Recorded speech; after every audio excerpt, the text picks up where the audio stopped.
Assalamualaikum warahmatullahi wabarakatuh. Saudara-saudara, selamat berjumpa lagi dengan saya, Dongeng Petilasan. Jangan lupa pencet channel kami, Lampatoya Dongeng Petilasan. Kali ini temanya adalah Padukuhan Kalijaga. Diceritakan tempo dulu tentang keluarga Jeng Sinuhun Cirebon. Sinuhun Cirebon punya istri. Yang pertama Nimas Kawung Anten, saudara-saudara. Punya keturunan 2 anak. Pertama Ratu Winaon, yang kedua Muhammad Hasanuddin. Istri yang kedua adalah Nimas Rarakerta. Punya anak namanya Pangeran Jayalelana. Istri yang ketiga adalah Ratu Ayu Pakungwati. Punya keturunan Pangeran Dipati Muhammad Arifin. Muhammad Arifin lahir di Liang Lahat, saudara-saudara, karena ibunya meninggal sebelum melahirkan. Keluarga Sunan Cirebon pada saat itu, dan perlu diketahui, kalau ada makam atau petilasan jabang bayi, tidak lain adalah Pangeran Dipati Muhammad Arifin dan Pakungwati ibunya. Menjelang beberapa hari kemudian, ada seorang pemuda tampan, gagah, baik hati, suka menolong, suka membantu kepada orang lain yang membutuhkannya. Dengan wajah berseri-seri, bercahaya, memancarkan kebaikan. Dengan kendaraan kuda lumping dari timur ke arah barat, beliau adalah Raden Lokacaya.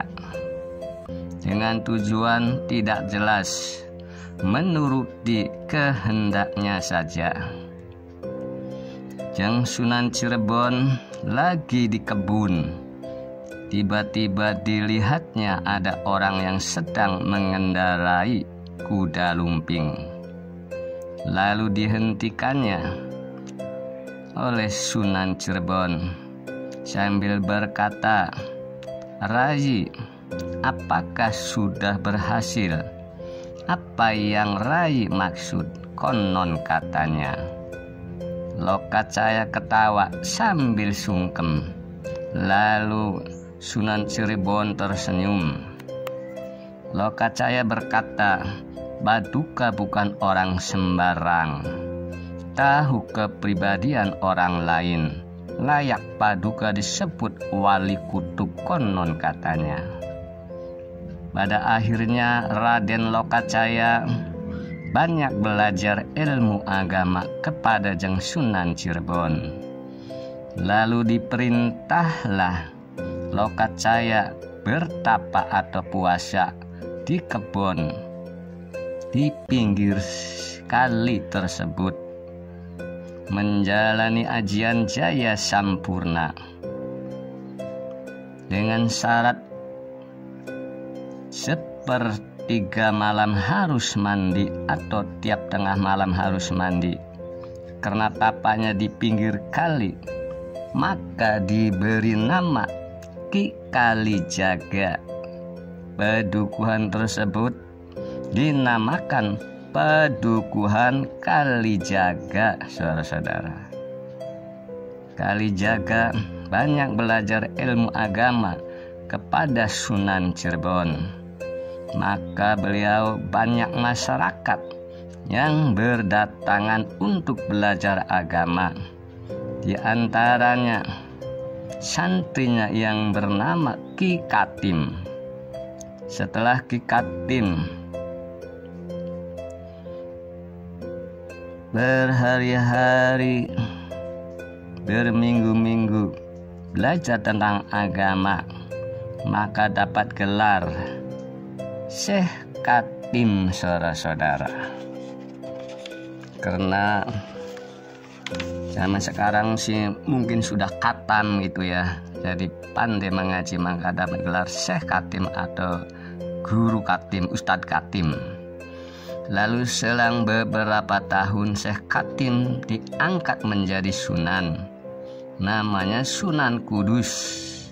Kudus artinya suci, tempat tinggal Sunan Kudus namanya Pedukuhan Kudus atau Pedukuhan Suci, saudara-saudara. Dan perlu diketahui, Pedukuhan Suci tidak jauh dari Pedukuhan Kalijaga. Suatu hari Kalijaga mendatangi tempat Sunan Cirebon berada, sambil berkata, "Mohon maaf Paduka, semalam hamba bermimpi memanggil rembulan," konon katanya. "Tolong jelaskan Paduka." "Padaku konon," kata Ki Kalijaga. Lalu Sunan Cirebon menjawab, "Jeng Sunan sudah tahu kehendaknya." Lalu Jeng Sunan menjawab bahwa Rai mendapat ganjaran, konon katanya Putri Winaon dapat jodoh dengan Rai, dan Jumat depan ditikahkan. Setelah nikah, Sunan Kalijaga diangkat menjadi wakil imam, saudara-saudara. Sekian saja, mohon maaf yang sedalam-dalamnya. Bila mana ada tutur bahasa yang saya sampaikan tidak berkenan, ya mohon maaf yang sedalam-dalamnya. Ini hanya sebatas dongeng. Saya akhiri billahi taufik wal hidayah. Assalamualaikum warahmatullahi wabarakatuh.